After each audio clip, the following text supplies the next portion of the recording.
looks like Not yet. That's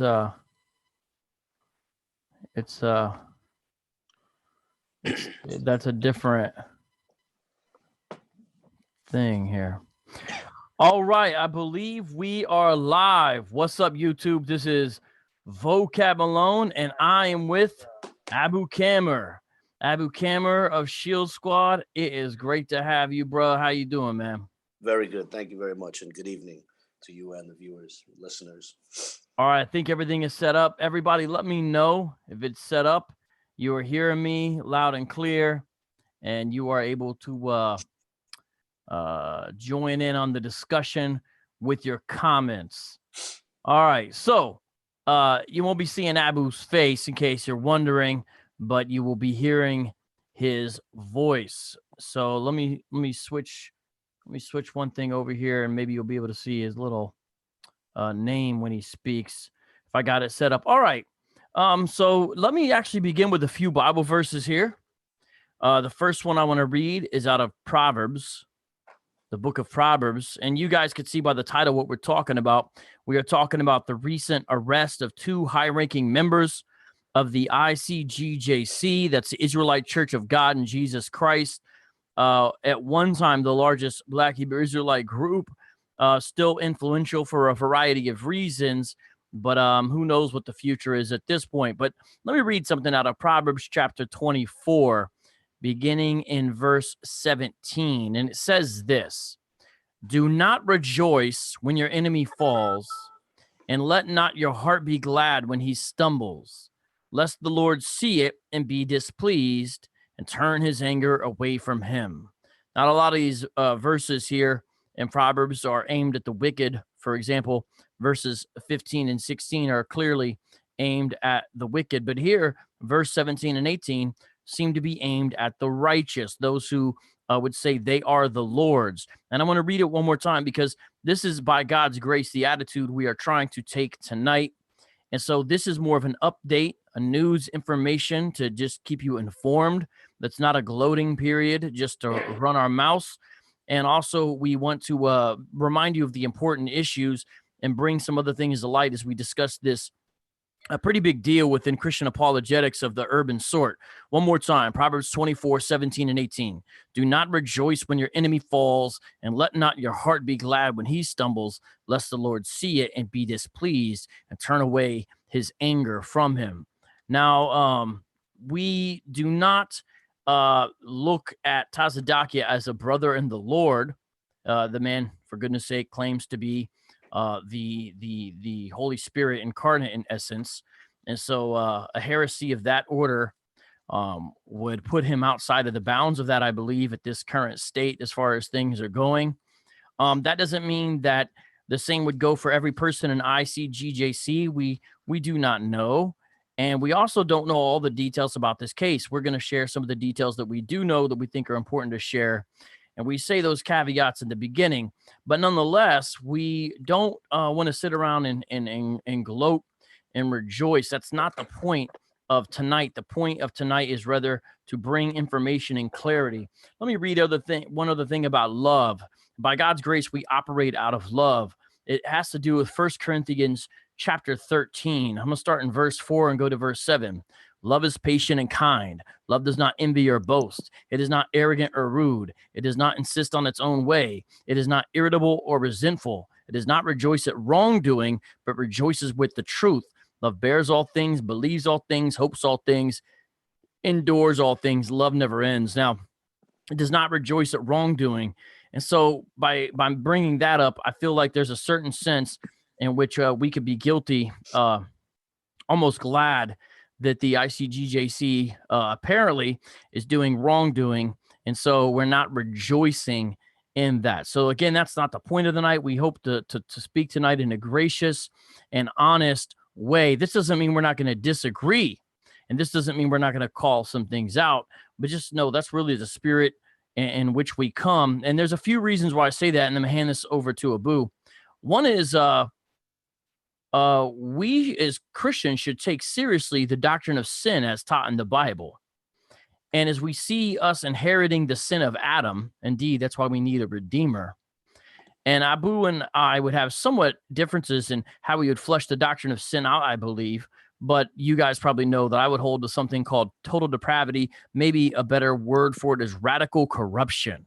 Radical corruption, meaning every aspect of humans' existence in some way is affected by sin. In fact, Christian philosophers even speak of the noetic effects of sin, meaning even our mental abilities are indeed darkened, and that's the word the Bible uses, at least in the English translation, which is accurate enough according to the Greek, darkened by sin. Even the way we think has been affected by sin.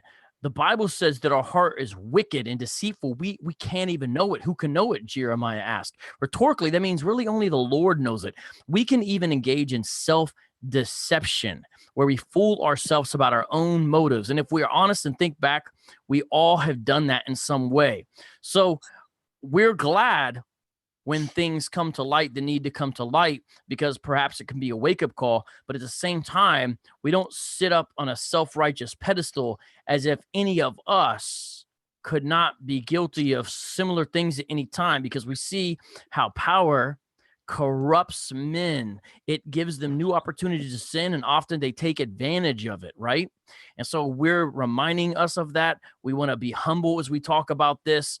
And we need to realize we take the doctrine of sin seriously. And that's why we see Christian leaders also falling, making mistakes, sinning, displaying bad errors, sometimes egregious errors, people under the name of Christianity doing all kinds of things. We don't deny that for a second. We call them out as well, except in fact, maybe even more so to an extent, as the house cleaning should start in the church, or at least those who call themselves God's people. So we don't deny any of that. And we'll mention more about that, but we can't spend the whole show doing caveats now, can we? So Abu, that's sort of my introductory comments. Would you be able to add on to that, please?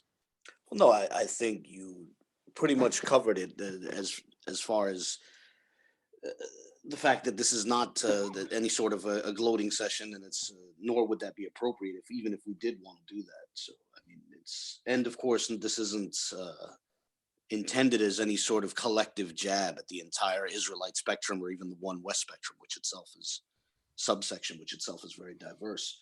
Right. I mean, we make no claims that these recent events, which we're going to explain more in detail here, specifically Tazadaqyah and the treasurer of the ICGJC being arrested on March 25th, I believe is the exact date.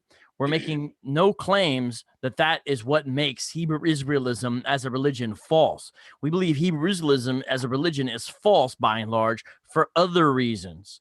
We also don't then point the finger at all Hebrew Israelites or people that go under that banner and then say they must therefore all be guilty of corruption and greed. We don't know. That's not what this is about. This is about what we do know as far as what the FBI is saying, as far as what district attorneys in New Jersey are saying, as far as what the IRS is saying, as far as what those sources are saying, which does have some corroboration with ex-members of the ICGJC that have been saying similar things to this for years, as well as rival Hebrew Israelite camps. And so that does need to be noted. But with that, Abu, let's start to break this story down. Before we do that in detail, please, if you are watching this right now, hopefully you can tell it's going to be a different take on what's going on. I am encouraging you to please share this, because a lot of people may see the title and not actually fully understand what's going on. It's kind of a different title. ICGJC, Tazadaqyah, tax evasion arrest discussed honestly. Please share this right now and let people know this is something they should see. And I hope that they will tune in and watch, because we are going to give some insight that I don't think you'll hear on some of these other discussions, okay? So we do have some details we're going to bring to bear after doing the sort of disclaimers in the beginning. So please share this on social media, whether it's Instagram, Facebook, even Snapchat. Some of you guys are smart. You guys know how to do this. On your own YouTube channels, you can share. By the way, if you're watching right now, subscribe, hit the bell so you get notifications. And especially if Facebook is a key way people see when these things are going on, copy the link and let people know that it's going on and say, hey, you should watch this. So with that, Abu, I'm going to bring up some of the stories and whatnot. Can you give some background to the situation, or perhaps what are the first things you would like to say off the jump? Well, I mean, I imagine a number of people are familiar with the indictment at this point, because now it's been a few weeks, if I'm not mistaken. I actually just put the indictment in the live chat as well, a link to the indictment. My own familiarity with the ICGJC goes back, oh, I don't know, I guess in one sense 13 years or something like that. I mean, my interest in the Israelite spectrum, and specifically the One West spectrum, sort of predates that, but in a more peripheral sense. I got a bit more involved around 2005, specifically because of members of the ICGJC challenging me to do so, and they were the first ones that I really interacted with, and that's what sort of sparked my interest in the larger spectrum beyond them. So, I mean, that would be the one place where I could speak on sort of the history of the ICGJC, before its origins and then leading through up to this point. But I mean, as for what exactly happened, I mean, I'm mainly familiar with just everything I know is what's in the indictment, which I imagine is what everybody else knows at this point. All right, well, let me read some of the details from some of the various sources. A lot of this can be found in the 30-page indictment that has been made publicly available by the Department of Justice or whatever. Tazadaqyah, who was the leader of the Israelite Church of God in Jesus Christ.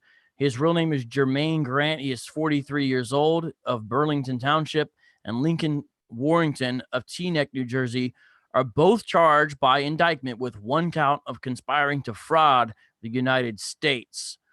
Jermaine Grant, aka Tazadaqyah, sometimes calls himself the God-sent comforter, sometimes derisively called Comfy, is also charged with 5 counts of personal income tax evasion.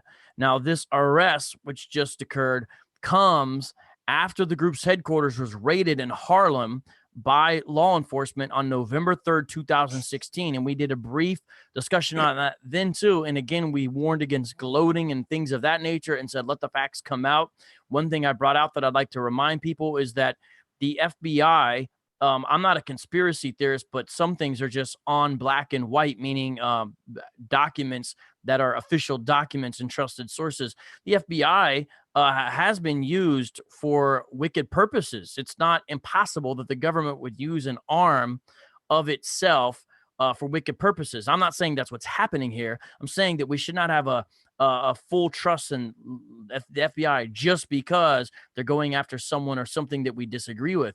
Because one day, who knows what kind of tactic would be used against Christian groups, for example. And I'm not saying that again to be an alarmist, but I'm saying we should just keep these things in mind as we discuss this. So I remind people of that. And we even see, the FBI, especially under J. Edgar Hoover, for example, really having a free reign and sowing a lot of discord, specifically sometimes with racial motivation, a motivation of bigotry and prejudice against groups that were trying to do anything in any way in the Black community. And we've seen that happen as well. Now, do I think that's what's going on here in this case? Not necessarily. I'm just reminding people as a note of caution. I do not view the ICGJC as doing anything positive in the community, number one. Number two, it seems by all counts, by ex-members as well at this point, by their own documents of the ICGJC, their bookkeeping is as cooked as it was, reveals a lot, and as well as by law enforcement at this point, from what we can gather. Now, these are charges, meaning there's still going to be a trial, right? So they're presumed innocent before they're declared guilty. It's not been proven yet in a court of law. That still has to happen, and that'll be an interesting development in itself, because I'm sure more things will come out during that. But nonetheless, the basic way that it worked was that it appears there's a lot of money that Tazadaqyah had his income that he did not declare.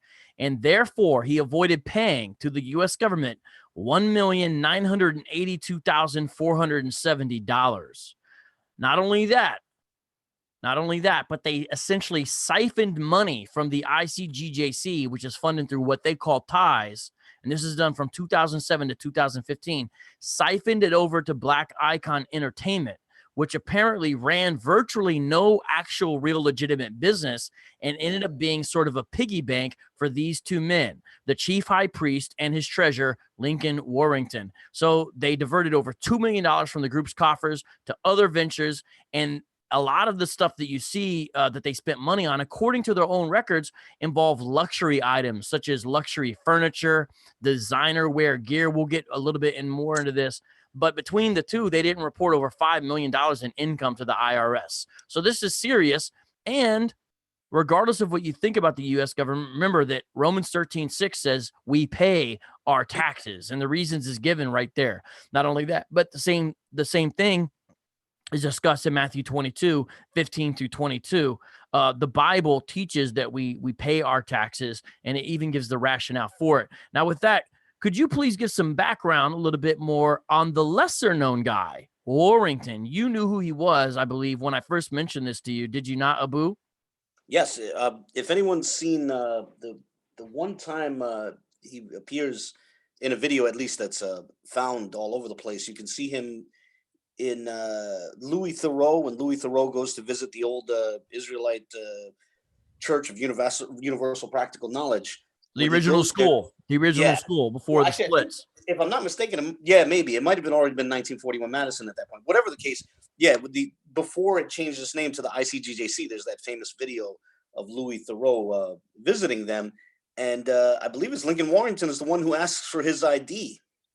Yeah, he asked for his ID, which the reporter thought was a bit odd, but he granted the request so he could speak to these men. But I remember you told me that you thought he was the security guy. Well, which makes this whole thing interesting because, well, let me say this carefully. I don't want to say anything disrespectful, but at the very least, it's interesting that men who were relatively low ranking at that time came to become so powerful in the church, because Tazadaqyah also very briefly appears in that Louis Theroux piece. He's the cameraman who's in the room. Or at least one cameraman. I don't know if they had multiple cameramen, but he's a cameraman you see on the camera. Yeah, there's a young guy behind the camera. Yeah, and it's him. Yeah, so. Yeah, so these men have made appearances before, and what happened is, as the original school split up into various factions, there's a lot of name changes and shifting of leadership.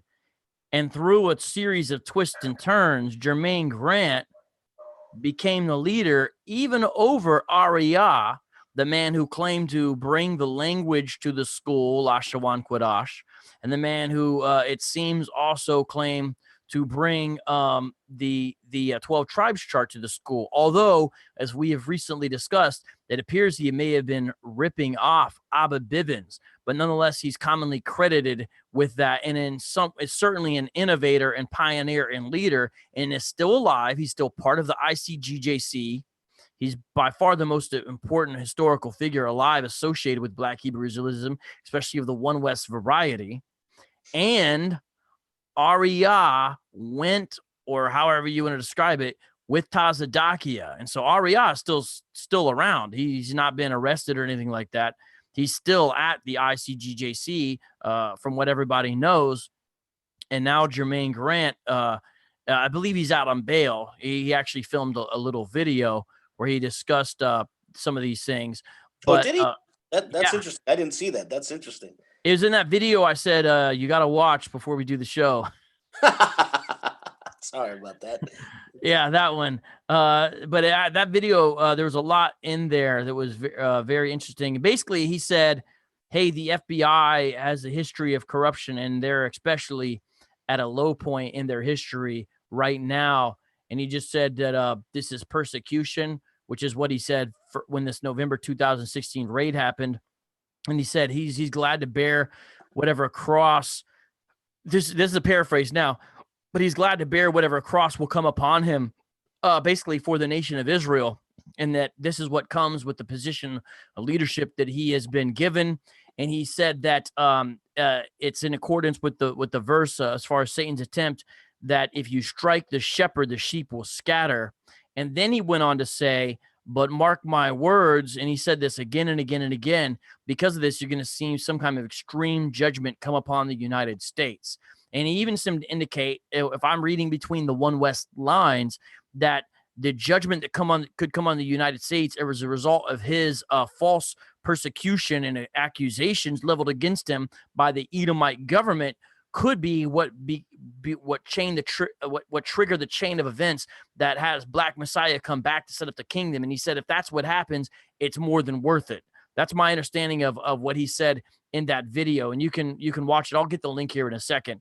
But that was sort of the line he took. And I don't think he's going to change his tune or story anytime soon.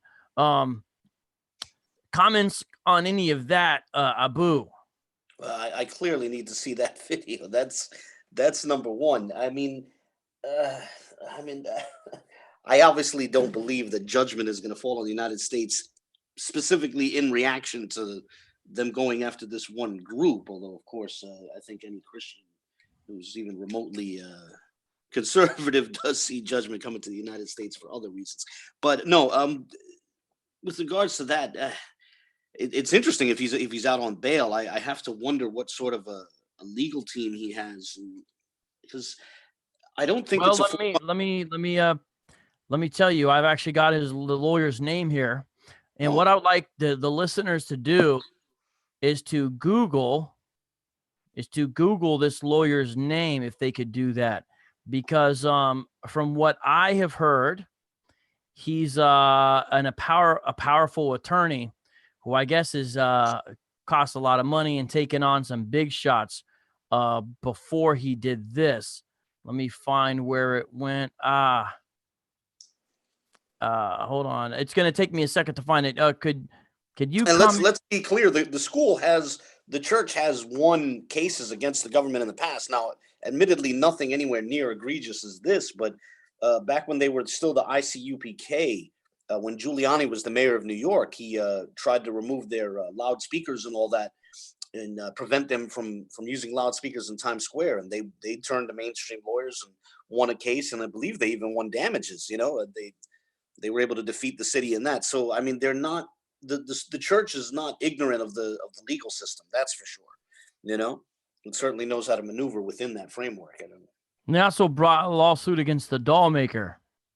Oh yes, that's right. Yeah. I wonder whatever happened to that. I never learned of the outcome of that.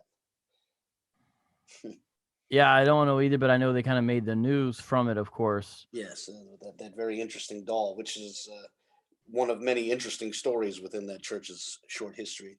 I'm going to keep on looking for this. While I'm doing that, Abu, could you explain the importance specifically of the ICGJC? I want to make sure it's clear to people why they are specifically important within One West Hebrew Israelism. Well, as you mentioned at the outset, until fairly recently, they were the largest group.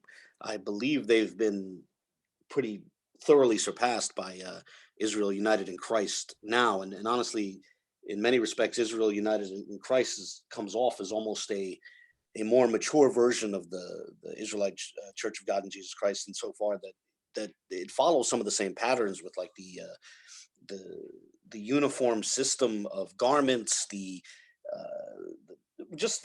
a lot of it is just they feel very similar, but yes, also profoundly different. But nonetheless, the ICGJC is, in a sense, now I know this is going to offend rival groups, and I'm not trying to offend them, but nonetheless, the ICGJC has a legitimate claim to being the original group.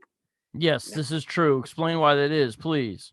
Well, first off, they retain the main location. They don't retain literally One West 125th Street, which was the original school for the One West Spectrum. But nonetheless, when the Israelite Church of Universal Practical Knowledge, the ICUPK, was still together, it had moved to 1941 Madison, and the ICGJC still controls that building, which is also the building where the fire was. Beyond that, as you also mentioned, you alluded to, the old original One West reached a point. It started with 3 guys who were students of Abba Bivens, and then eventually they evolved into the 7 heads, and then slowly, some of the 7 heads either left or got kicked out, but 2 remain. and that's Arya and Shar. So two of the original seven heads are, at least until recently, were with the Israelite Church of God in Jesus Christ. Of course, that begs the question, what's going to happen to them now? I really have to wonder, which way are they going to go? Or will they, I don't know. I mean, on the one hand, I imagine that there's still so much money to be made. The church could continue to exist in some form, even if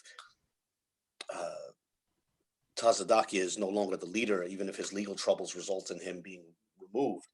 I mean, of course, their membership will shrink even more if they go through that sort of a scandal. But nonetheless, I imagine it's going to continue to survive. And then the question becomes, what role will Arya and Shar have within that? But nonetheless, that's probably the most significant part, that they have one of the significant buildings in the history of the spectrum. And also they have two of the original seven heads. And All right, really, here you no go. other group that can make that claim that has any of the heads. Go ahead. I'm sorry. No, I was just saying I found one of the lawyers. Sorry, it took a little bit longer. Gerald of Court. He has defended the Black Panthers and a lot of other high-profile folks, such as Michael Milcom, who is a former New York State Assembly Speaker, Russell Crowe, Tracy Morgan, and he even had a victory where he got the full acquittal of Murder Inc. If you remember that, when Irv Gotti got in trouble for federal money laundering charges. That's interesting. Yeah, so he's also involved with, it says currently, with the KPMG tax shelter fraud persecution. And so this is somebody who's top of the line. And if you look him up, you'll be impressed that is Jermaine Grant's lawyer. So he kind of has the best of the best. Now, what the ex-members were saying when they were speaking about this situation is they were saying that is why the cost of things have been going up, because you're paying for attorney fees. Now, I'm not saying I'm just saying that's what they said. We don't know for sure, but that's what others are saying. Because apparently some things have been rising in cost. There's different garments and different things that members have to pay for. So that's significant, I think. Undoubtedly. That's interesting. I guess I should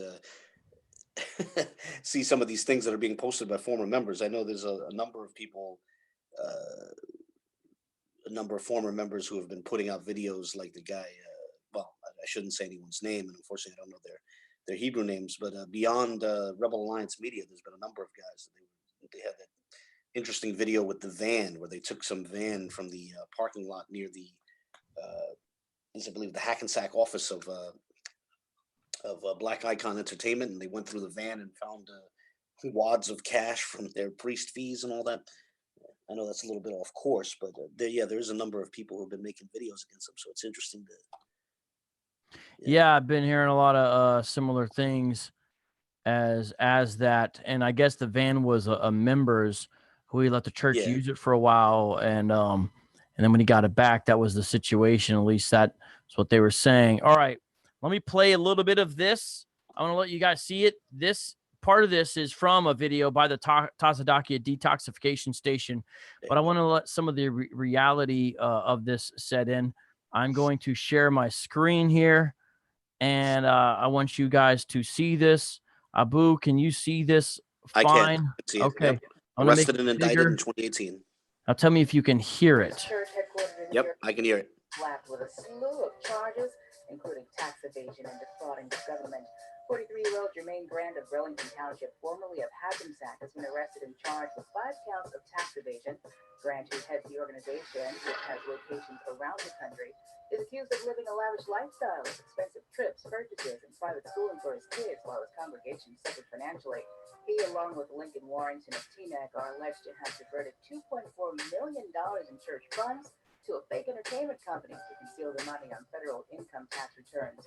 The U.S. Attorney's Office says the 2 men failed to report over $5 million in income generated from the Israelite Church of God in Jesus Christ.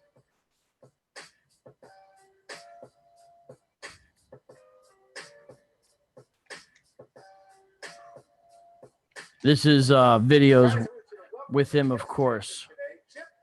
All right, so Abu, comments on that, because some people may say, what in the world did you guys just show me? Could you explain where some of that footage comes from? Because I know you're familiar with it. It's certainly relevant. When he first went public with Black Icon Entertainment, which was supposed to be his record label for ICGJC based rappers like the Byzantine Kings, he presented this record label, Black Icon Entertainment, and he put out that video. He himself put that out, that video of him going to these clubs and riding in these very expensive looking cars, $100,000 vehicles and whatnot, and going to these parties at these nightclubs.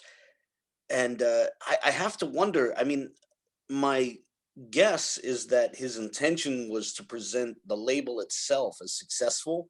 And in the video itself, he had said, this is, I don't know if he said guaranteed or prophesied or promised. This is promised to be the most successful record label in the history of music. He said something to that effect. It's an old video, several years old, maybe a decade old now. But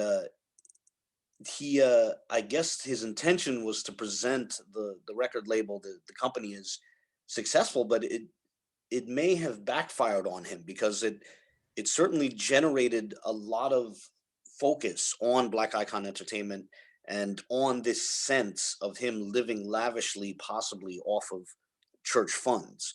I think that the accusations that are in the indictment sort of reflect accusations that were coming from his rivals, and then also coming from former members of the church. Now, of course, I can't speak on the accuracy of that, but it's nonetheless the case that there is a parallel there. And I think that video may have helped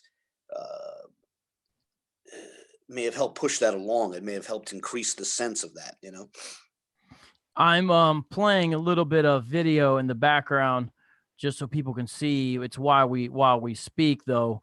That shows footage of the actual school. Do you see that there, Abu, in the screen? Definitely. Yeah, as well as a news report. They're trying to talk to members. Obviously, they're not going to get any information from them. I mean, honestly, I seriously doubt any of them actually even know what's going on. I mean, I kind of feel sorry for that guy, to be honest. So we could see that the news is catching on to this. If you just Google Tazadaqyah and look at recent, that's a Christian church across the street, and they were asking them what happened here. He basically said, hey, I just know that they got raided, and he didn't know a lot of information. This is back in 2016, I believe. But if you Google Tazadaqyah, if you Google ICGJC and put arrested or tax evasion or anything like that, you will come across a lot of news and information. And it's not all just blogs and internet forums. It's some reputable sources. And substantially, I think it's pretty significant that you even get the 30-page download from the federal government itself. Now, Abu, I'd like to talk a little bit about that. And let me share briefly what the reporters are saying here, because I have watched this. And I'm giving you time to prepare so you could comment a little bit on that 30-page deal right there. Is this, they say that if you're going to make statements that basically the government doesn't like, have your books in order. And there's probably some truth to that, because who knows if the government looks for an excuse. Now, I mean, Tazadaqyah kind of put it in everybody's face and made it hard not to notice, with the tour bus and all this kind of stuff that he did. But it is true that be aware, because if they see that and then they're not really liking what you're about, they might come knocking at your door. And so let that be a lesson to the Christian church, and let that be a lesson to other Hebrew Israelite groups, I think. Any comments on that before? I know you looked through the 30-page document, so have I, but I'd like to hear some of your thoughts on it as we proceed, Brother Abu. Yeah, I'm not sure what to make of the document, to be honest, because on the one hand, there are some very large sums of money that are going around. Like, for example, towards the end, it says something about the effect excuse me, rephrase that. They accuse him in one place of failing to report something, more than $500,000 in income one year, I think in 2011, and then another time close to $250,000. So there's these huge sums. But then, and there's also the stuff with like the private school for the children, and these tens of thousands of dollars are passing around. But it's also strange to see these much smaller amounts in the indictment, like these accusations that they once wrote a check for $1,000, or there's a lot of that, and that's a little I'm like I have it up. I have it up on the screen, by the way, Abu. I don't know if you see it, but as you're speaking, I'm scrolling. I remember there was one that whatever the case. So there's some very large amounts of money in there. There's also some small ones. So I imagine him having this very talented lawyer or legal team.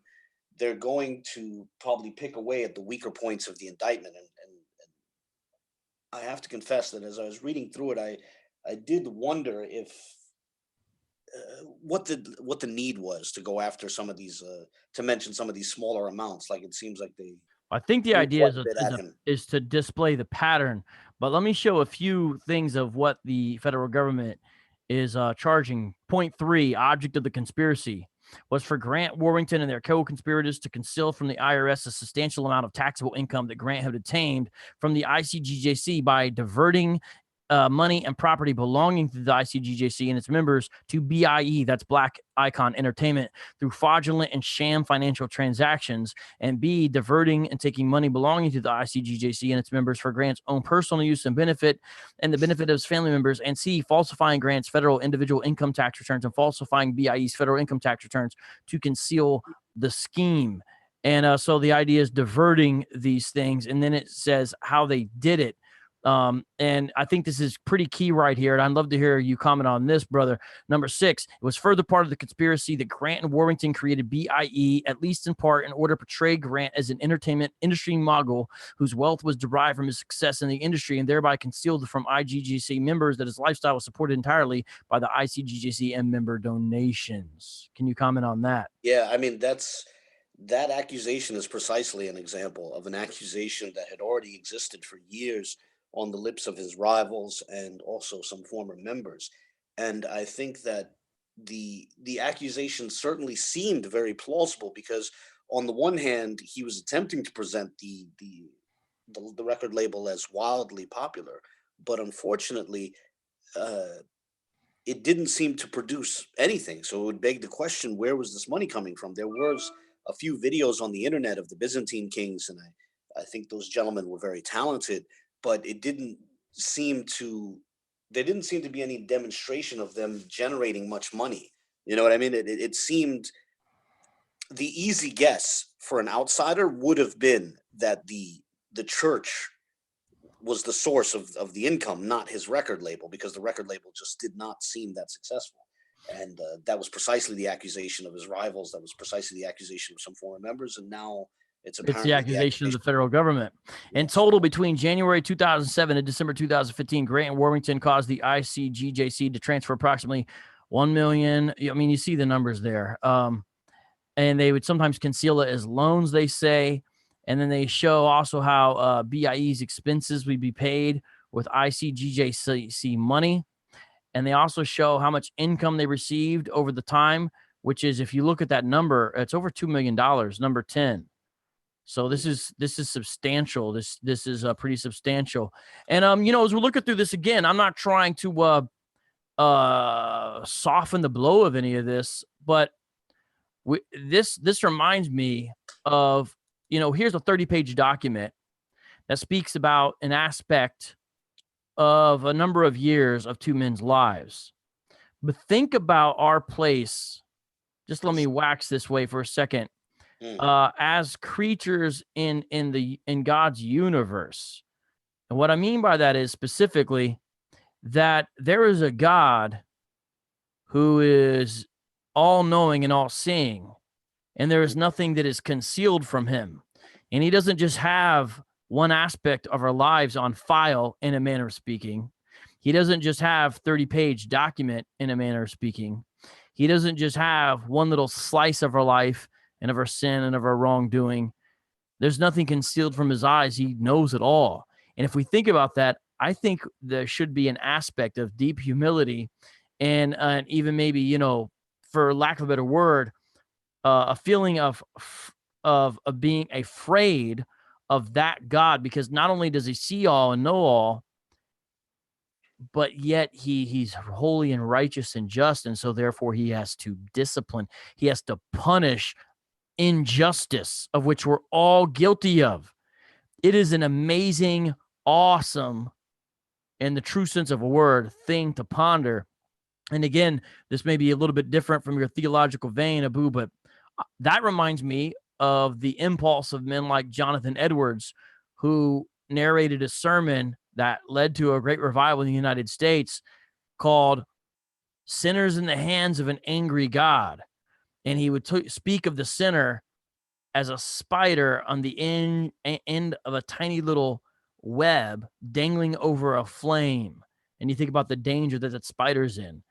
And that's our position in one aspect of understanding our guiltiness before God prior to salvation. And that's why doing works, wearing fringes, keeping festivals supposedly, and keeping a checklist will never cut it. It's the blood of Jesus, because he's a perfect substitutionary sacrifice.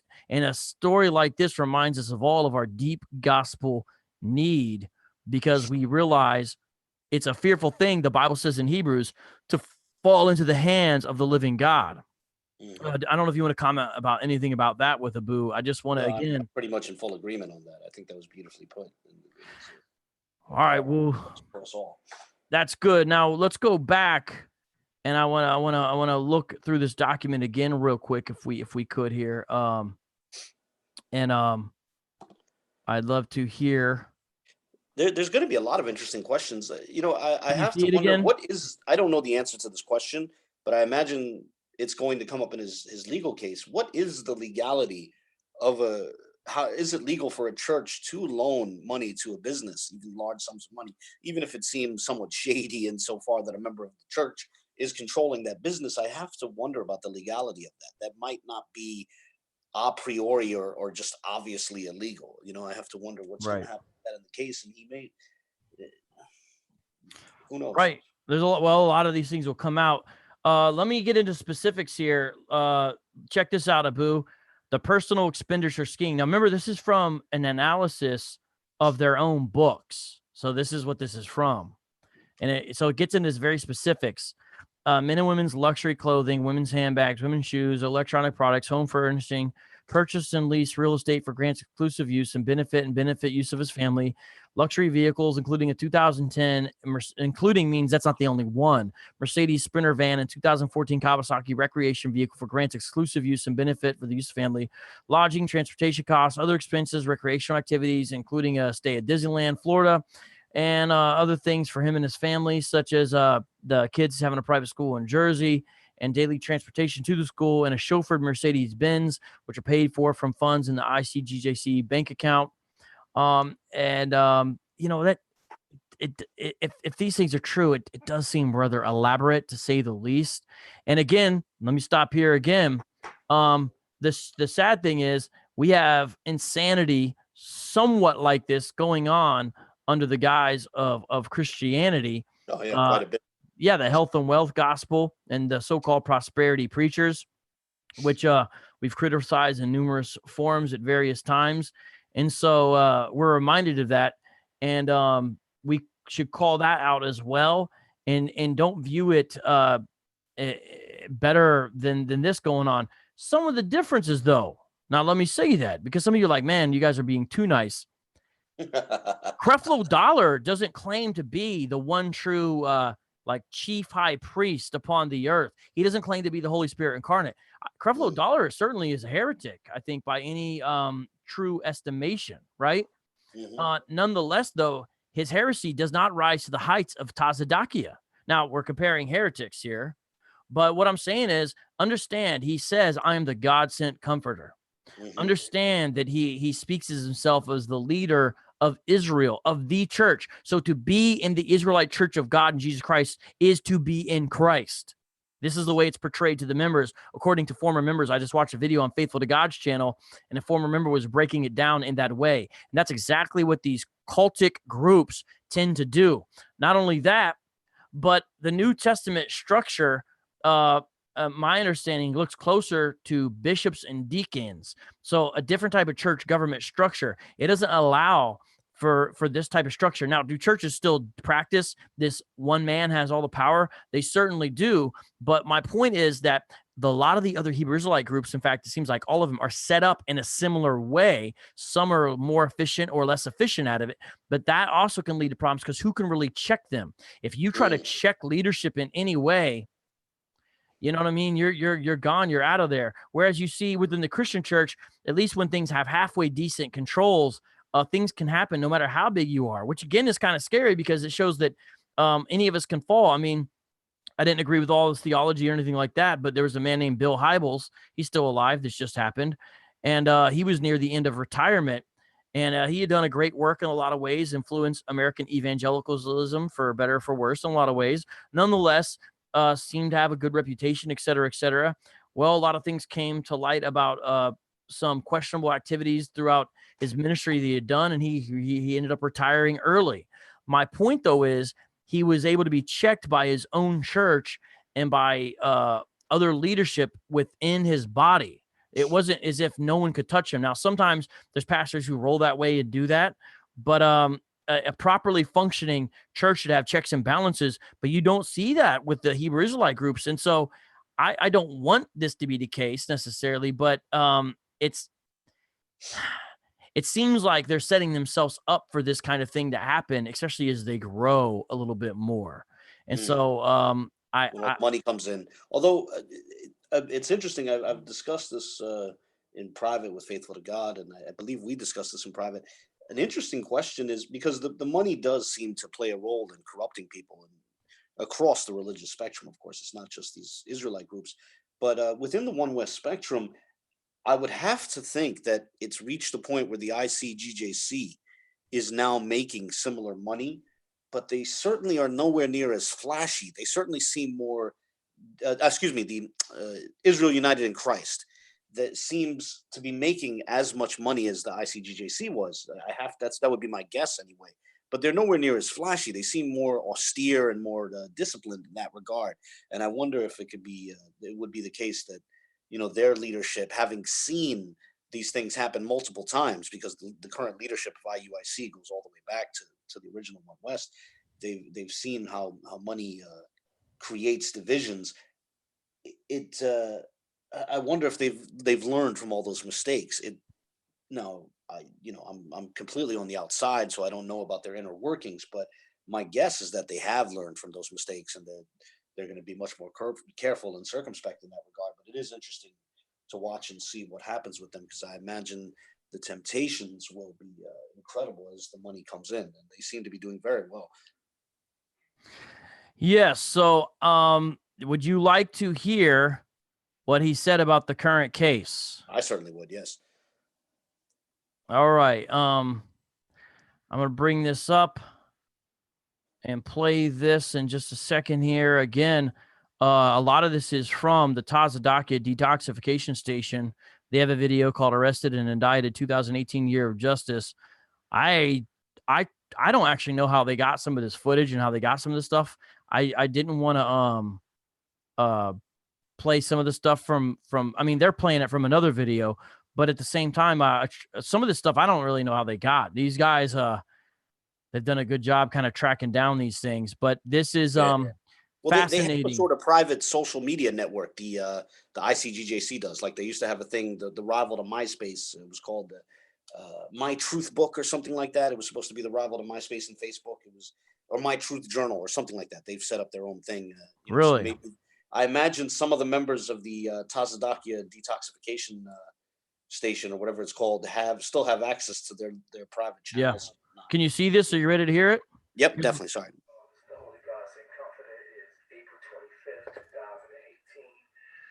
Periodically come to you guys with updates to give you some truth.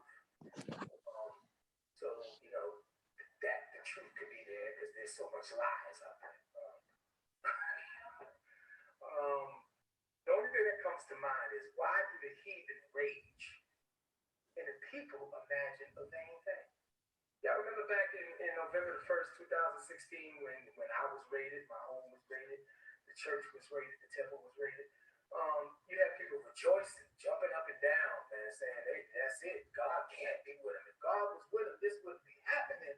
And he's going to be taken in, and he's going to have to go down in. It's over now, and this is proof." Well,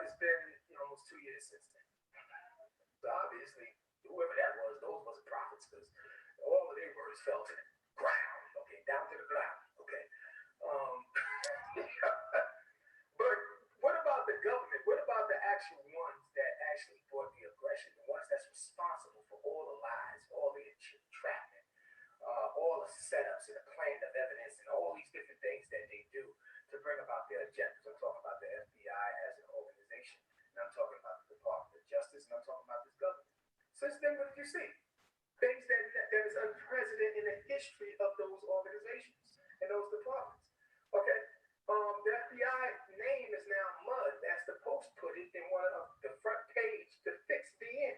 We see that they are not just, that they are not about justice, that they're about setting people up. They try to do it to their own American president, okay, because they didn't think he was going to be president. Since then, the director of the FBI is fired.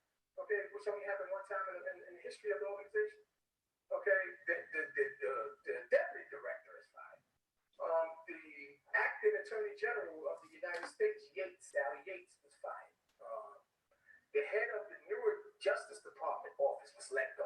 Okay, Fishman or whatever his name is. And then again, the reputation that they had is they no longer have. Okay, and of course they're going to try to convince themselves that is not God defending us, even though it never happened in history. It only happened immediately after they attacked the Israelite Church of God, Jesus Christ. I don't believe in coincidences. I believe in God. And these Gentiles, because that's who they are, they're Pharaoh with their hearts hard. They will never learn. They're never going to learn. They're going to keep up their lies. They're going to keep up their false accusations. They're going to keep up trying to destroy the nation of Israel. They're going to keep running these other organizations with these infiltrators and traitors in it, trying to stir up trouble against the innocents and put things out there and try to act like people are coming up. It's just madness. But here's what the Bible says. Here's what I go by. Psalms chapter 119, verse 69 says, "The proud have forged a lie against me, but I will keep thy precepts with my whole heart." What do y'all see me doing? Again, I don't have to pretend to be successful at anything. That is so stupid. Why? Because I'm already highly successful, extremely successful at being a leader of the nation of Israel. There has been nobody on this side of Babylon that have taken the Israelite organization to the levels that God working through me has taken his organization to. I'm already extremely highly successful. I don't have to pretend at anything. And this is what's bringing on the jealousy and the envy. We are unmatched. All these people can do is talk. Where's the work of God working through you? Show the evidence. Show us the huge Passovers. Show us the huge congregation. Show it to us. Show us the expectation. Match my work, okay, and stop, but again, what's the purpose of this? The purpose of this is that the Lord wants to make his power known. There will be a second Exodus. The nation of Israel will be moving on and going to Jerusalem, the government of the nation of Israel. This land will be devastated by the power of the Almighty God. You understand that? If I have to be the sacrifice to bring these things about, hey, listen, like the Apostle Paul said, I wish that myself was accursed from Christ, meaning I wish I could take Christ's place on the cross. I have no problem being the sacrifice. As long as it brings on the wrath of God Almighty, we do not protest. We prophesy. And that's what we're about. That's what I'm doing right now. This is all about prophecy. If you are curious, if you are still wondering and doubtful whether God is with me and God is with the nation of Israel, okay, let's see what happens from this point on, because the battle has begun. There is no turning back. They see that. The Lord lifts up his hand over them once they cross the line on November the 1st. Their whole concept is smite the shepherd and the sheep will scatter. If God is not with us because an evil, wicked society comes against you, then God must have aimed in with Jesus Christ as that society came against him with their false accusations. I mean, you don't read the Bible. God wasn't with Mordecai. We don't have Purim in the book of Esther. When Haman, through his jealousy and envy, did nothing but try to frame Mordecai and come up with a bunch of false accusations. Okay, this is the destiny of the prophets. I've been expecting this. I have no problem with it. But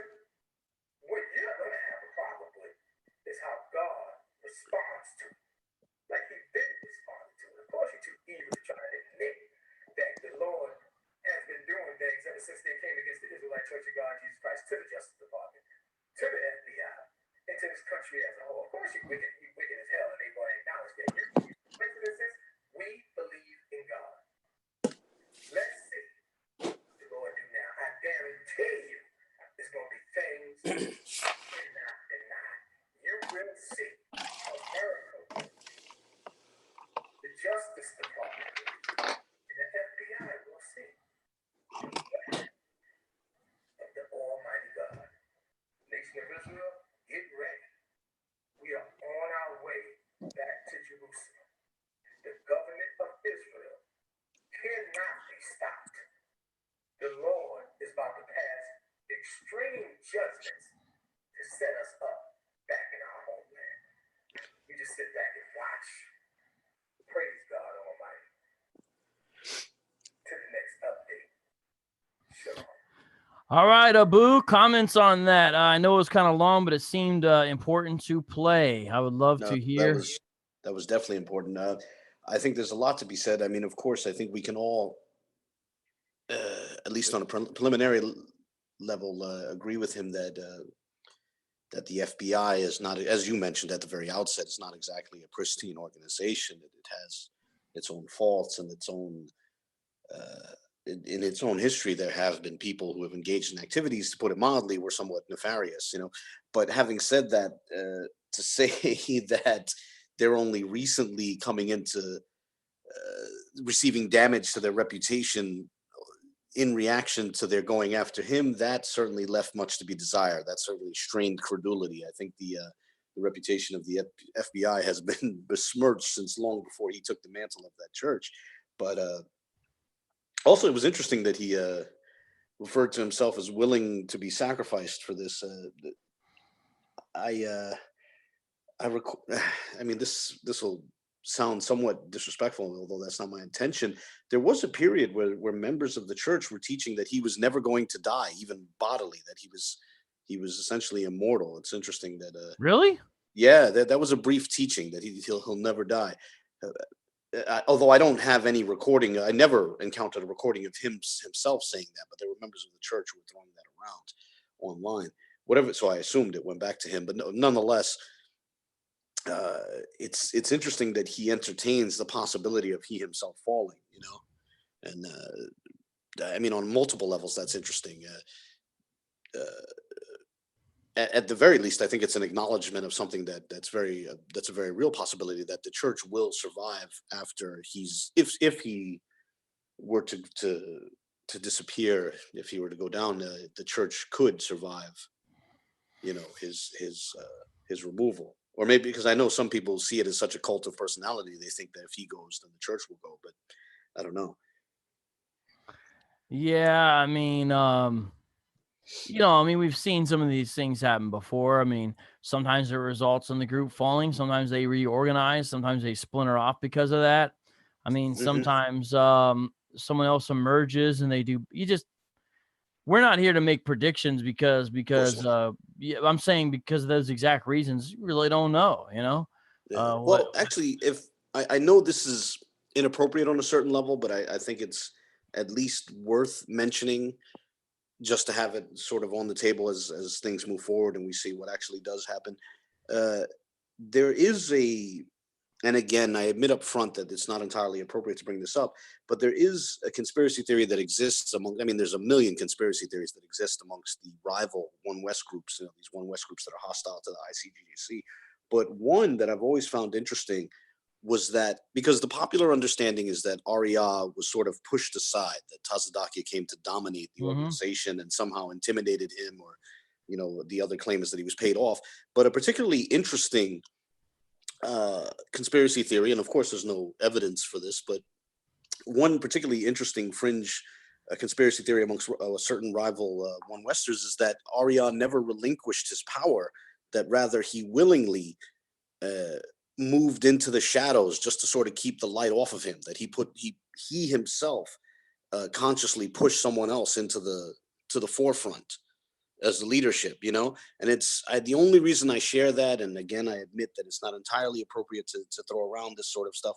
The only reason I share that is because it would be interesting to see if the ICGJC, or whatever name the group will have, if it moves forward without Tazadaqyah at some point, what Arya's role will be, even though, although he's much older and slower at this point, but nonetheless, it's a very, I don't know, I've always found that interesting. Well, So some of the hypertensive. former members say that, and when we talked about this before, I said, you mean kind of like how Tony Soprano let Junior Soprano basically think that he was running the Soprano family for a time when the FBI was looking at him to take heat off of him. And you said, yeah, that's an apt analogy. I don't know if that's an appropriate analogy either, but some of you guys know what I'm talking about. Well, similar, that's a theory among some. And either way, you have this as an issue because he did do this, Arya, that is, with Masha when he declared him King David and had a ceremony where everybody at the school that time had to declare and swear their allegiance, I guess, to King Masha as King David. They had to recognize that that's who he was and recognize his kingliness over them. I don't know the exact words that were spoken. Perhaps you can shed light on that, but that's my basic understanding of what Arya had the members of the church so-called do at that time in relationship to Masha, who he later broke away from, or however you want to look at it.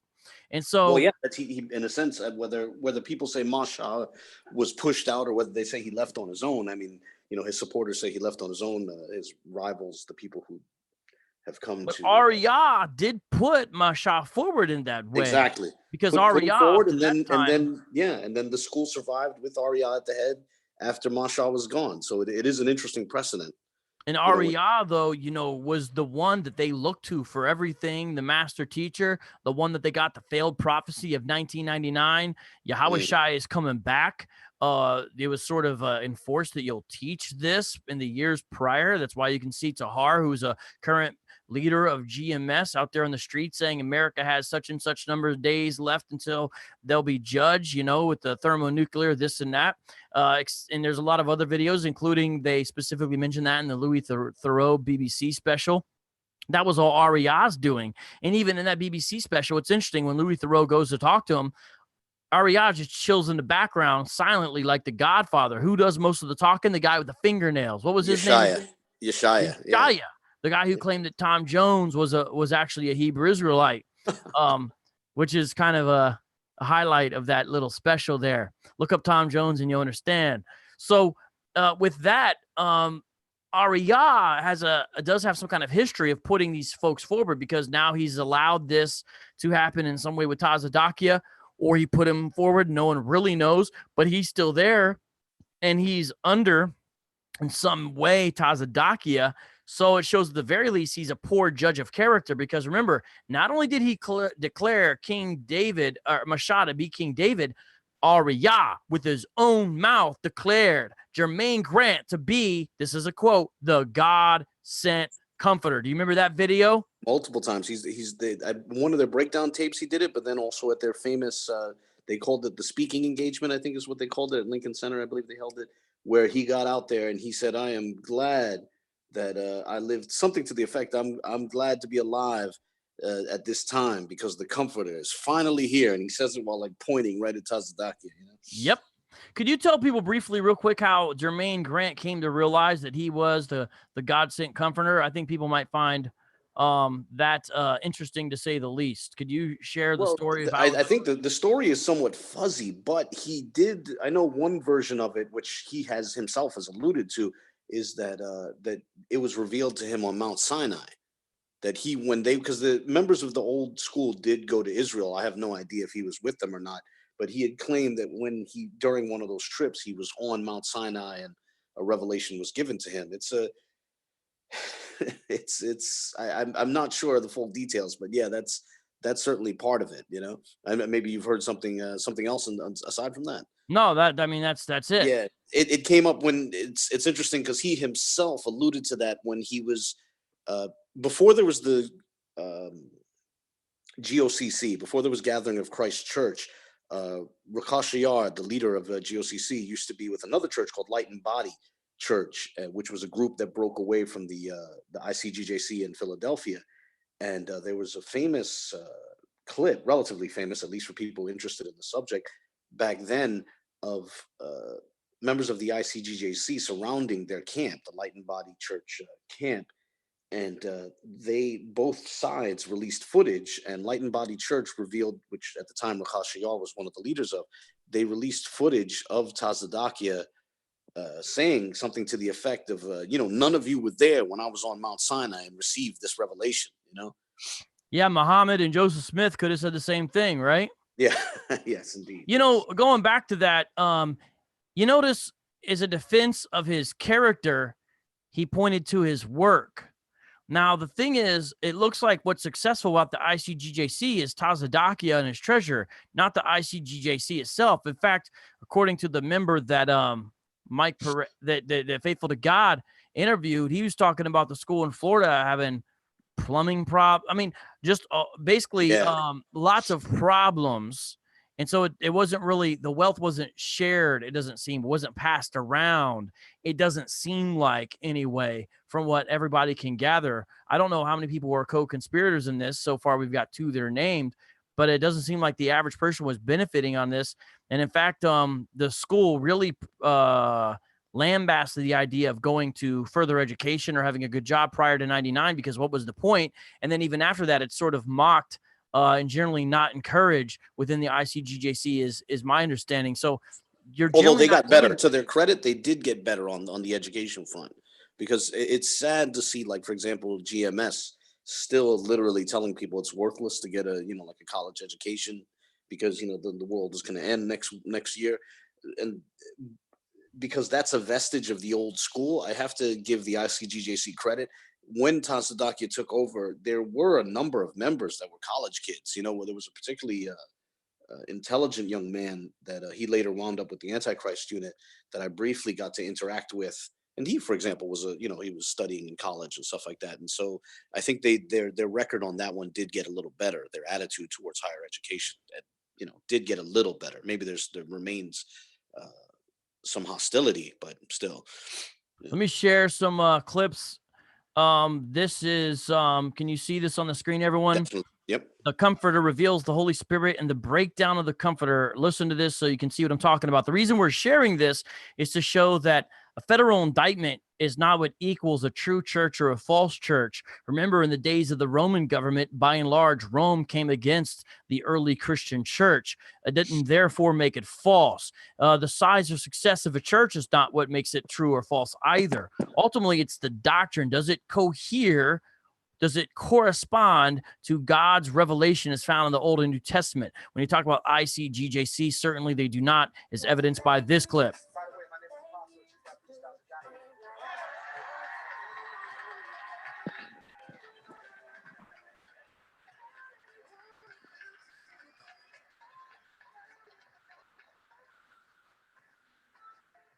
And I am the God-sent comforter. I am the Holy Spirit. I am the comforter that God has sent. All right. There's the brothers who shared this, by the way. Shout out to them. They got a lot of good information out of there. But there's one of the mini clips where he says that kind of thing. Do you remember the exact event? Yeah, I believe that's the speaking engagement at Lincoln Center, I believe it was. Yeah, quite a while ago. That might be a decade old as well. Where is Lincoln Center? Is there significance to it? I mean, it's a major place. It's a major venue in Manhattan. It's a lot of the operas are held there. That sort of thing. Oh, really? Yeah, and they've been known to hold like their events at very, rather expensive places. Their Passovers in the past have been held at like Manhattan Center, which is a place in Midtown Manhattan that it's pretty expensive to rent it out. And so, yeah, there's certainly a demonstration of their relative wealth. And there's that famous video from quite a while ago of them, one of their Passovers, I don't know, it might have been 2009 or something like that, where he has everybody who's ranked march out according to their ranks. And that was always struck me as an impressive demonstration of their numbers at the very least. Right. Well, can I ask you this, Abu? You might not know the answer. I've been doing internet apologetics as well as street apologetics in relationship to Hebrew Israelites and in relationship to these things. Why have I, at least on a personal level that I'm aware of, never come across a member of the ICGJC? What's their policy? Where are they? The only time I heard about people running into them a lot in Philadelphia, which seems to be a stronghold, but that's it. What's going on? Well, that's the thing. There was a point where they were a lot more confident, a lot more aggressive. and they sort of went into a shell when they got a lot of focus on them. And I have to say that part of that focus and part of what pushed them into that shell was, I think, the gentleman in Truth After Knowledge, but also not only that, rival One Westers were going at them from a variety of different angles, and so there was also that, and then Rebel Alliance Media started to pile on. So what happened Can you real quickly? Sorry, I'm interrupting you. I'm so sorry. No problem. Could you explain what the Rebel Alliance Media is to those who are not familiar with some of the inside baseball of this level of urban apologetics? So Rebel Alliance Media, the way it started, originally it was just one guy. It was originally just a young man who called himself the Marksman. He, I don't know if he claims that he left. I believe the church would claim that they threw him out. He started producing videos from, I guess he would describe himself as agnostic, but it really did seem full-on atheist. It was hostile to the Bible. It was hostile to religion in general. And he was a former member, a young man who was just making videos by himself, attacking his former church, the ICGJC. And then what had happened was he got another member, a gentleman who started calling himself KOC, and the two of them were very active in producing videos criticizing the ICGJC from a sort of anti-religious perspective.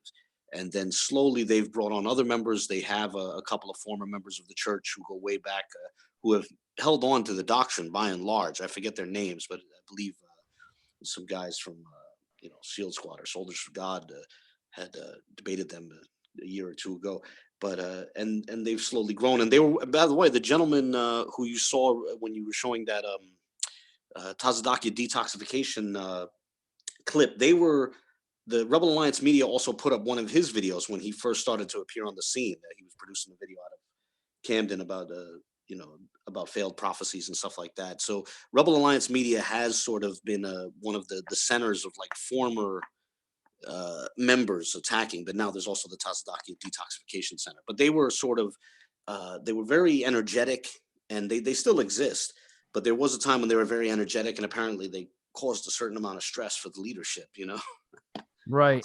And we're not saying we would always necessarily agree with their tactics, but they do tend to bring out information that sometimes you can't get any other place.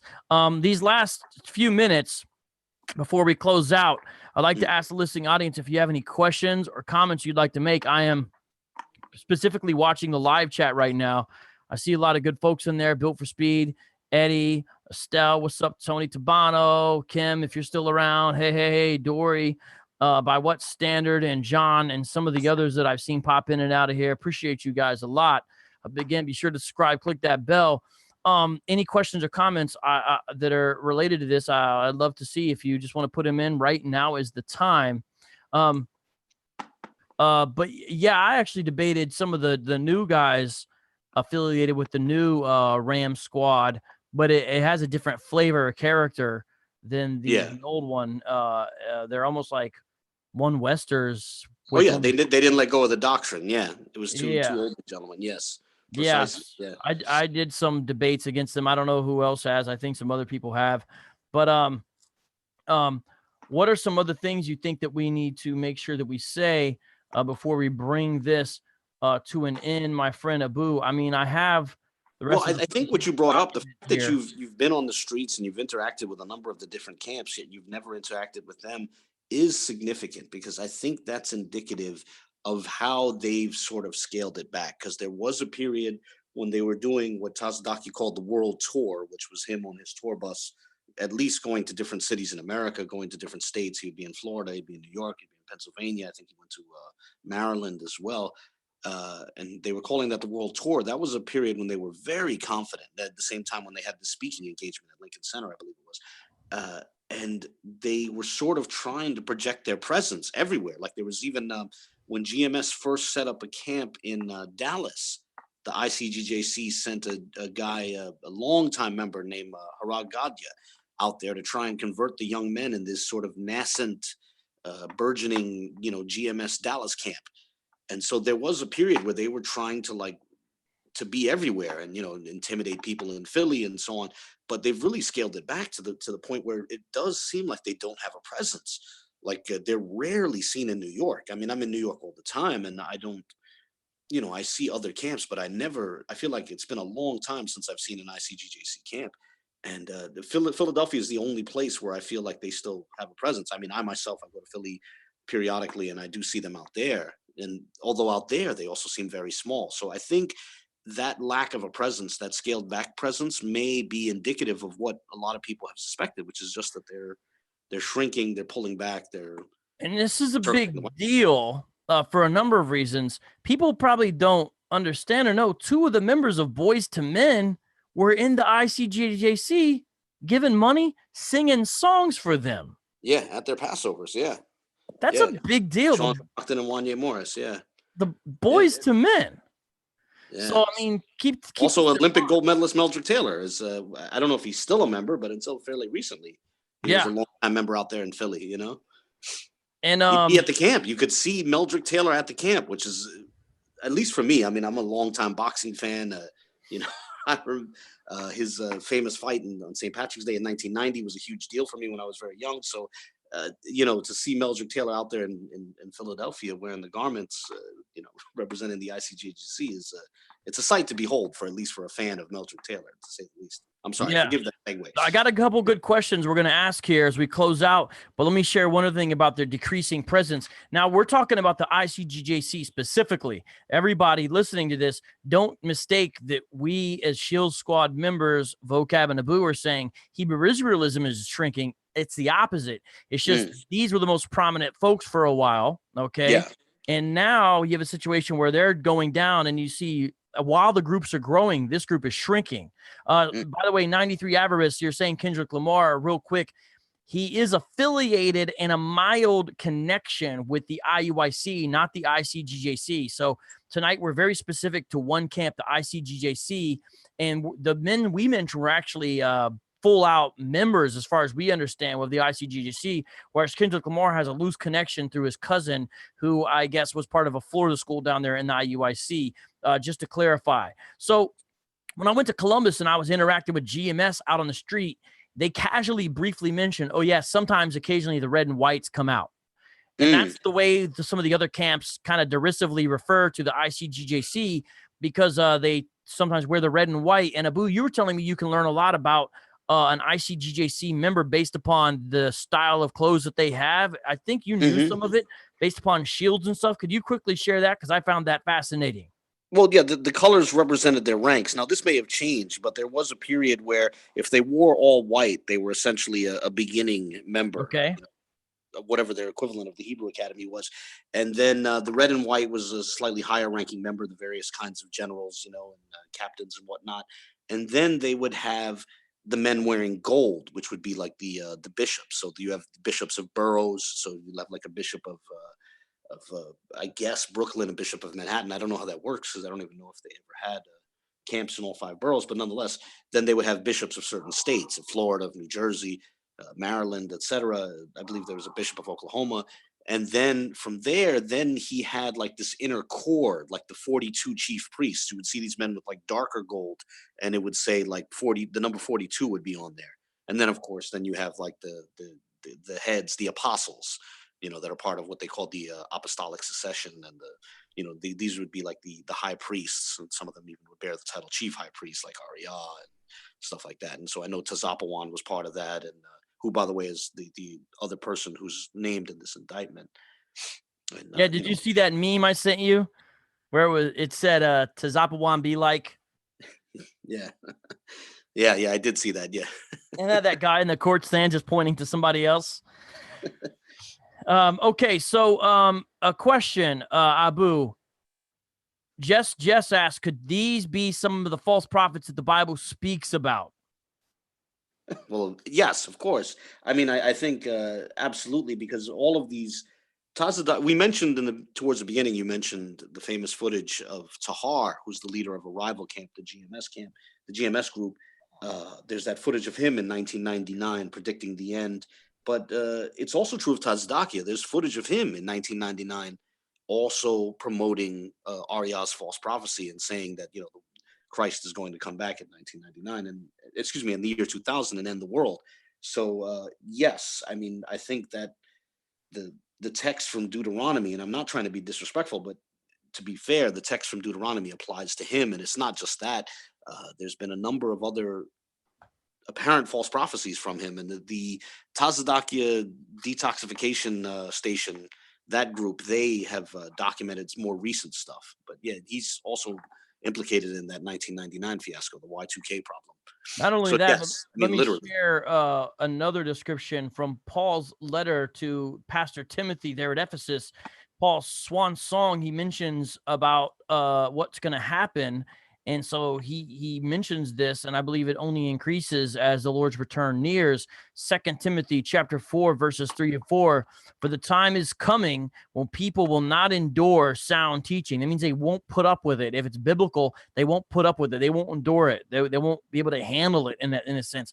But instead, what will they have? Having itching ears. So that means there's some desire, and the false doctrine scratches the itch. So it satiates the desire that the person has. And the reason they have it is because they're unregenerate. Having itching ears, they will accumulate for themselves. So that seems to indicate an increase in popularity, and that people are kind of choosing who they want to hear from. Do you see that?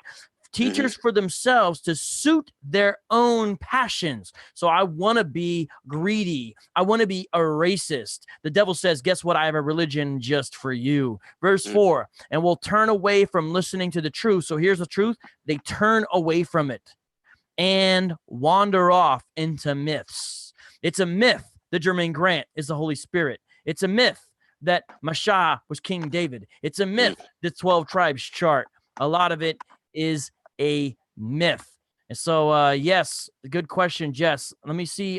Built for Speed asked this, Abu, do they interpret Hebrew like GMS? Yes, in a sense, yes. And if the question is in reference to linguistics and writing, linguistics and writing, it basically comes from them. It comes from them. I mean, I know the rival groups don't want to consider the ICGJC the original church, especially since they've had some doctrinal changes since the 90s, but nonetheless, they still have Arya with them, one of the seven heads, and the man who essentially, for a long time, it was understood that Arya was the one who set Lashawan Kodash into motion. I mean, now there's recently, we've covered this, there's recently been some evidence that it may predate him. There may have been a precursor to it that came through Abba Bivens, but nonetheless, Arya has long been recognized as responsible for that. All these people that use,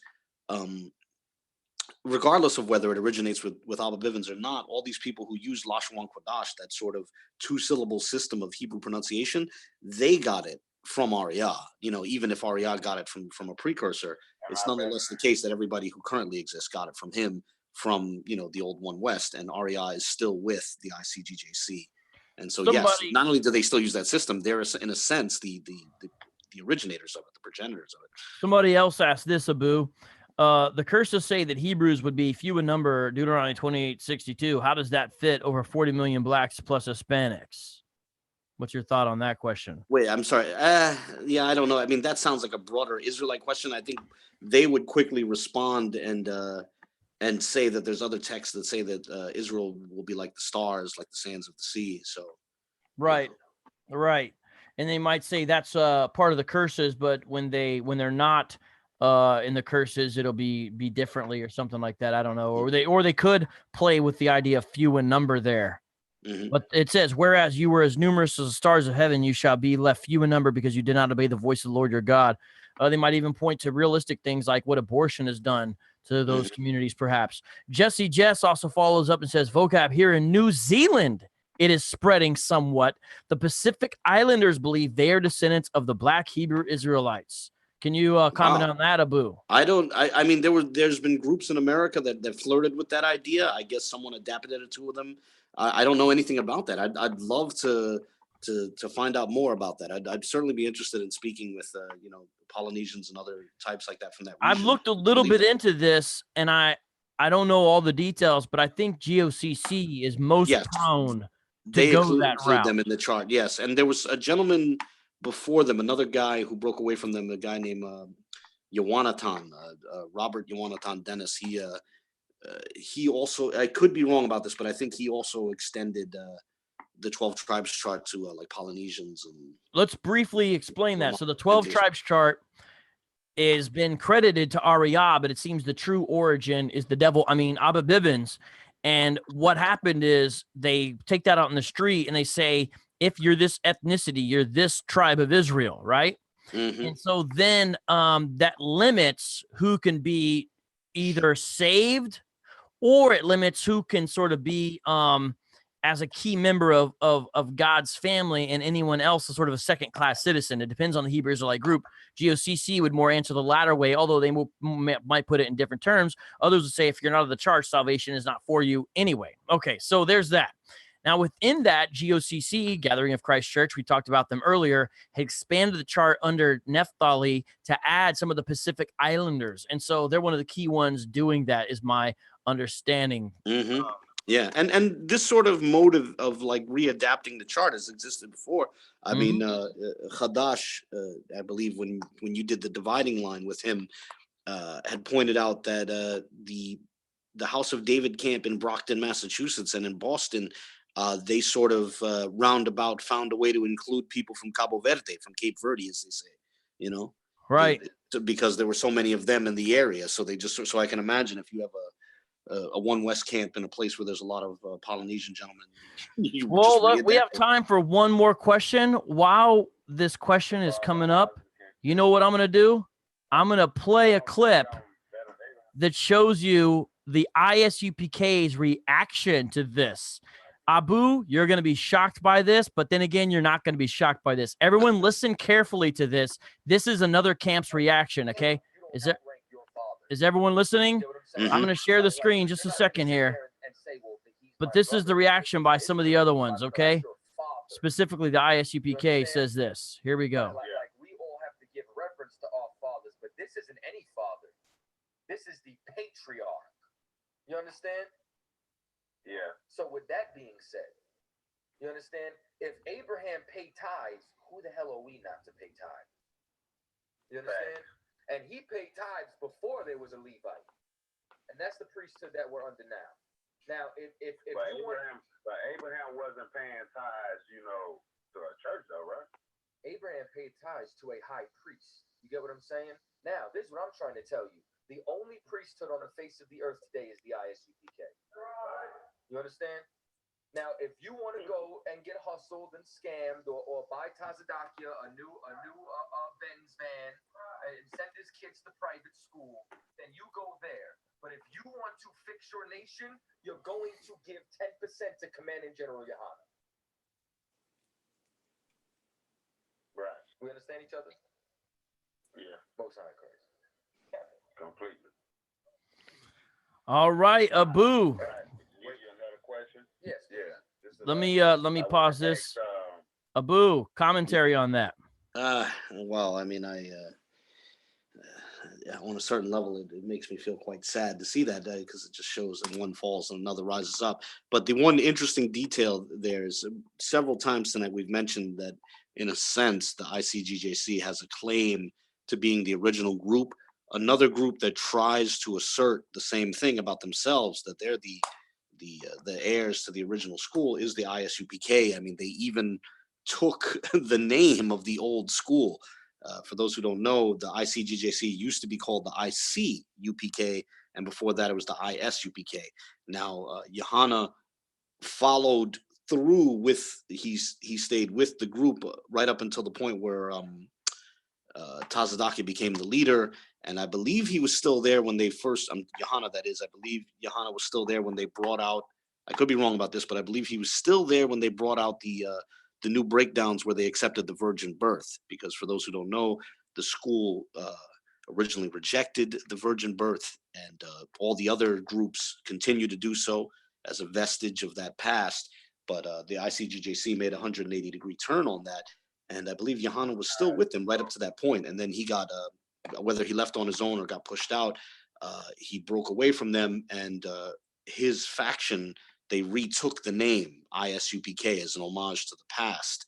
And that's why, for example, that Purple Rain video put out by IUIC refers to them as being refurbished, which they embraced.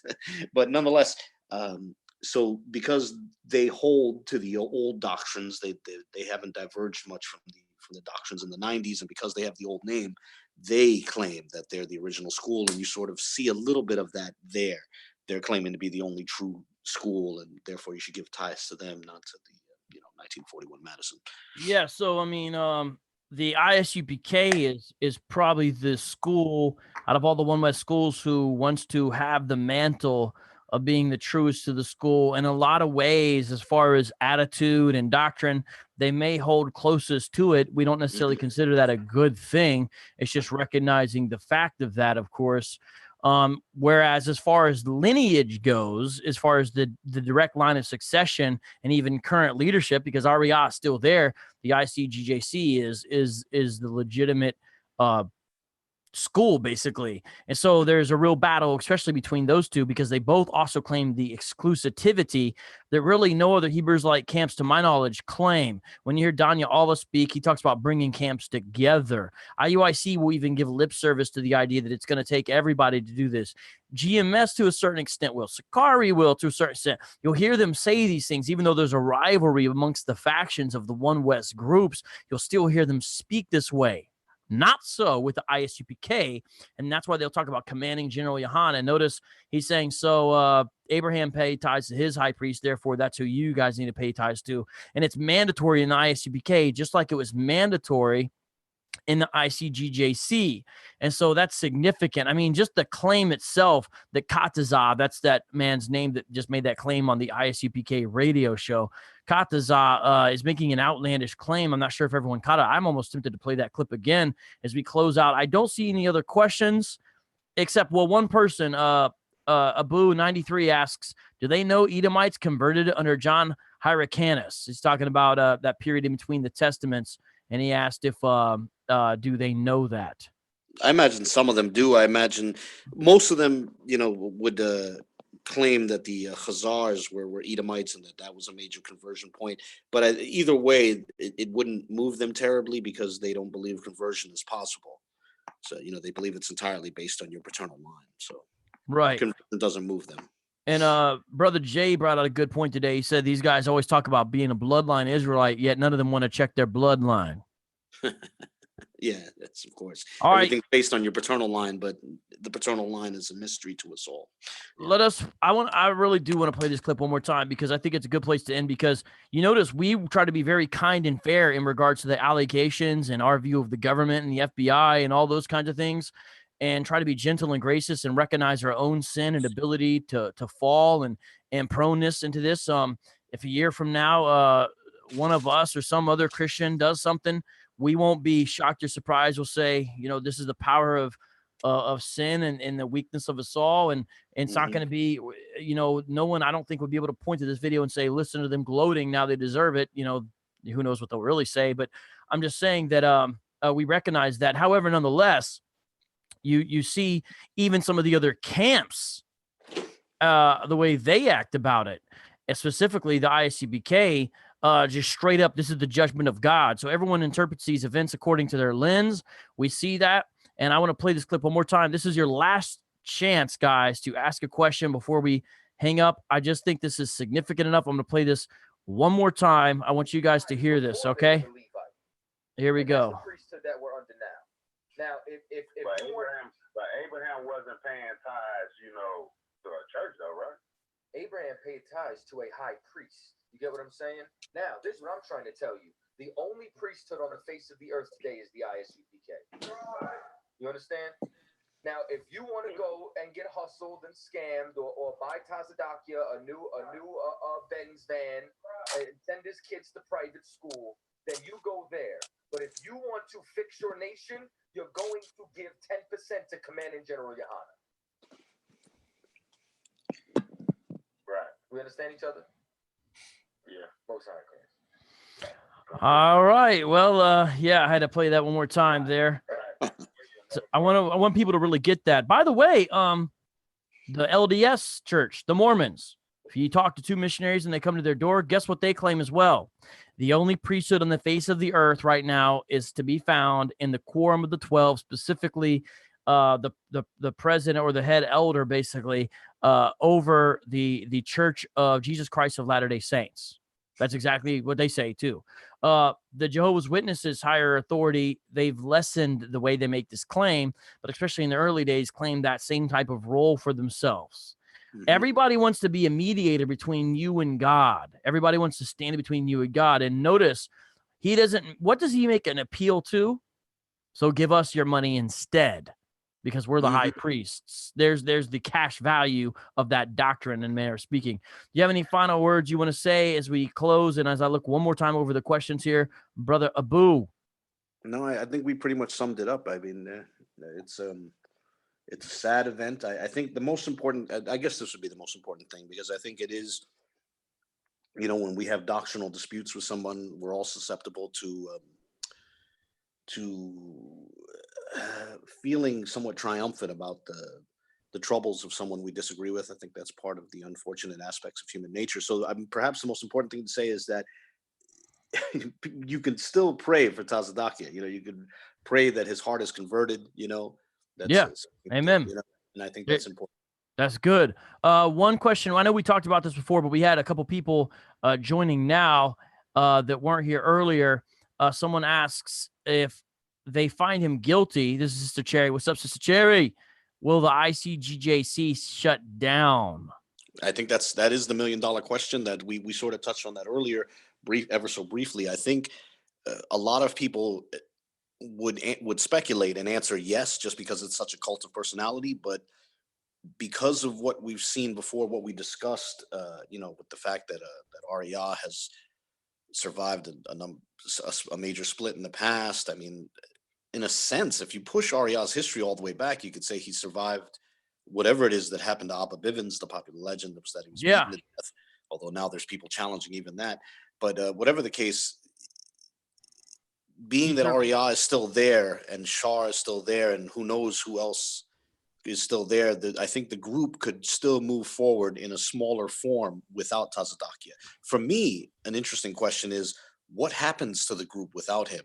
Because he's in a sense, a major, I mean, this is, forgive me for using this term, but in a sense, he was like a major reformer within the One West spectrum, because he took this group and got them to adopt a number of doctrines which they rejected before. They rejected the existence of hell. Now they accepted it under him. They rejected the virgin birth. They accepted it under him. They even got them to accept the perpetual virginity of Mary. They accepted that Christ is God, the God of the Old Testament. That is the way they put it. Although unfortunately, they still believe that Christ was created by the Father. So it does. I think that the school could survive without Tazadaqyah, but the question is, what happens to the doctrinal changes that he brought in? Yeah. Will that start falling away? Will they will they scrap the virgin birth? Will they scrap the divinity of Christ? Will they scrap belief in hell? I mean, I don't know. Yeah, because those doctrines did not seem to emanate from Arya and Shah. They seem to emanate from the cult of personality that was Jermaine Grant, aka Tazadaqyah. And it's pretty bizarre. There was even footage of Arya saying, when Tazadaqyah was at his height, they released a video. I wish I still had it. Unfortunately, I don't. But there was amazing footage of Arya himself saying that regarding the divinity of Christ, the idea of Christ being God, regarding the virgin birth, Arya literally said, at first I was bucking up against it, but then the Comforter showed it to me in the scriptures, and it was crystal clear. Now, so that's Arya himself admitting that he was hostile to it. Again, we don't know what exactly his position is, what his beliefs are, but that is an interesting question that he himself has attributed it to Tazadaqyah. What happens to those doctrines if Tazadaqyah is removed? The school might survive, but which way their doctrines will go is another question. Yeah, it's pretty wild that he would lead them into some orthodox doctrine, considering the claims he makes about himself and a number of other things, and the fact that he's most closely associated with the original school. It's just bewildering, really. And even getting into more Roman Catholic or Eastern Orthodox type things with the emphasis on icons. Yep. And some of the symbols. Yeah, for example, the perpetual virginity of Mary, that I think is a prime example of a Catholic or Orthodox doctrine. And they, in their breakdowns, they literally would appeal to icons. They would say, because it used to be that the old school, which a lot of the splinter groups still do, they would point to icons to show the that is, as they would say, the Israelites were black and the Israelites were ruling the church and stuff like that. So they would point to these dark icons that have been produced throughout history. The ICGJCs took that a step further, and they would also appeal to icons to promote the perpetual virginity of the Virgin Mary by saying that they would say, you notice that on these icons she'll have a star on each shoulder and also a star on her veil. And they said they would claim that this means, and this is a position of some Orthodox, that this is the symbology, that it symbolizes her being a virgin before, during, and after the birth of Christ. So it is interesting that they would literally, they would go beyond the Bible and try to appeal to icons in support of one of their doctrines, which is something it's outside the scope of the One West spectrum for sure. It's certainly It's astounding. But again, so people understand, the ICGJC still has Arya, who is really the leaders of the original seven heads, the leader of the original school, an innovator, or at least a popular propagator of the unique doctrines to One Westism. So that you could say he's the only living One Wester who ever met Abba Bivens. Everybody connects themselves to Abba Bivens. He's the only living one to have actually met him. Yeah. So now he's older. we don't know his exact age, so that should be taken into consideration. But yet he's still there. That has to count for something if you're taking history into any, the pedigree is significant within One Westism. And also, briefly, could you tell people who Shah is? Because that's not a common name, but he is one of the original seven heads. Well, yeah, precisely that. Shah is, he was another member of the seven heads. Only two survived. It was him and Arya. Survived, let me rephrase that. Survived in the sense that they're the only two left with the ICGJC, but they're the only ones with any of the splinter groups. No other splinter groups have any of the heads. And so real quick, because Lahab is still alive, but he's doing his own thing, some kind of modalistic melding of Hebrew Israelism with modalism or something. And then who else? Is that it? Those are the three. Oh, and then is still out there somewhere. That's Yeshaya. He's out there somewhere. A video of him appeared briefly. Some of the Kemetic people put out a video with him, so he's sort of out there. What he's doing, I don't know. It's the speculation of people, of his rivals, is that he's not doing much. Kazakh passed away. Let's see. And Masha passed away, and Yaqua passed away. So, yeah. Yeah, so that's it. So the only two that are left within the One West spectrum are Shah and Arya. Shah isn't a particularly vocal member. You don't see a lot of videos of him speaking. He's not as charismatic as Arya, but he's out there. He was a very large man, and I mean that like physically large, Okay. Yeah, I don't really know much about Shah. I believe I mispronounced his name earlier as Shah. Excuse me. Cherry asks, "What is Arya's mental state?" I don't know. Divine Prospect said I should have sent a survey or questionnaire out to the ICGJC, and so Arya could have filled it out, and maybe that would have come in handy. I could have sent him an IQ test as well to test for any type of neurological degenerative diseases. Is he mentally able to run the school? Do not know at all. He's completely in the shadows at this point. Yeah. Is there anyone else who's prominent that you know of, specifically with the ICGJC? They may not be a seven head, of course, but anyone else that's prominent briefly? I guess the other name that comes to mind is someone who's been there a long time. I don't even know what the structure of their apostles is right now, because they have the Order of the 12, where they have, and these men hold the apostolic offices. Khamr is a guy who goes way back, and I believe he's still with them. He was the gentleman who would wear the I don't know if he speaks in the Louis Theroux video, but he's also in that. You'll see him. He's the gentleman with the thick rimmed glasses, and I believe he's still with the ICGJC. He's someone who's held on for a very long time. He wasn't one of the seven heads, but nonetheless, he took an apostolic office under Tazadaqyah, and so who knows? I mean, it could be him, it could be Arya. Who knows?